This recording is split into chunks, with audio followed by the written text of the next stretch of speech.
ఎంతసేపు నిలబడతావు బాబు? కూర్చో, కాఫీ తెస్తాను. పర్లేదు. రెండల్లుడి గారు.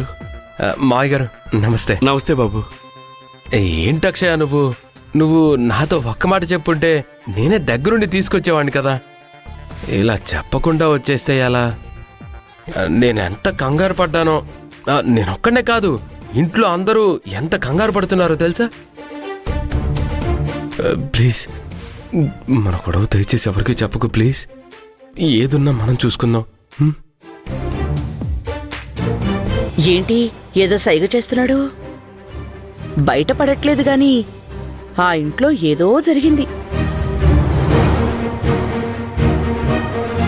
అక్షయ్ చెప్పకుండా రావడం తప్పే అల్లుడి గారు. నన్ను చూడకుండా నా కూతురు ఉండలేకపోయింది. అందుకే ఎవరితో చెప్పకుండా ఇలా వచ్చేసింది. ఇంకోసారి ఇలా జరగదులే అల్లుడి గారు, క్షమించండి. అయ్యో, మీరు క్షమించమని అడగడం ఏంటి మావయ్య గారు? మిమ్మల్ని చూడకుండా అక్షయ్ ఉండలేదని నాకు తెలీదా చెప్పండి? ఏం పర్లేదు మావయ్య గారు.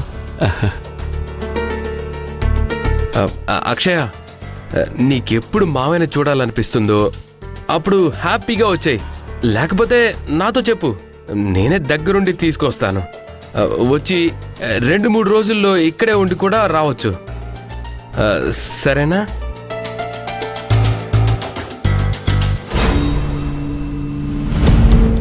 సరే సరే, మనం బయలుదేరదాం. అక్కడ అందరూ నువ్వెక్కడికి వెళ్ళావో ఏంటో తెలియక కంగారు పడుతున్నారు తెలుసా. రా వెళ్దాం. వెళ్ళమ్మా, నేను అప్పుడప్పుడు నేను చూడ్డానికి వస్తూ ఉంటాను కదా, వెళ్ళు. అలాగే నాన్న, వస్తా వందనా. అలాగే అక్క. ఆగక్షయ, ఏంటమ్మా? నీకు మీ నాన్నంటే ఎంత ఇష్టమో ఈ ఇంట్లో అందరికీ తెలుసు.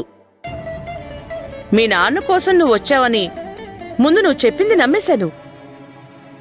మీ నాన్న కోసం కట్టుకున్న భర్తతో పాటు ఆ ఇంట్లో ఎవ్వరికి చెప్పకుండా ఉన్న పెళ్ళంగా వచ్చేసావు అని చెప్పావు చూసావా, దాన్ని నమ్మేశాను.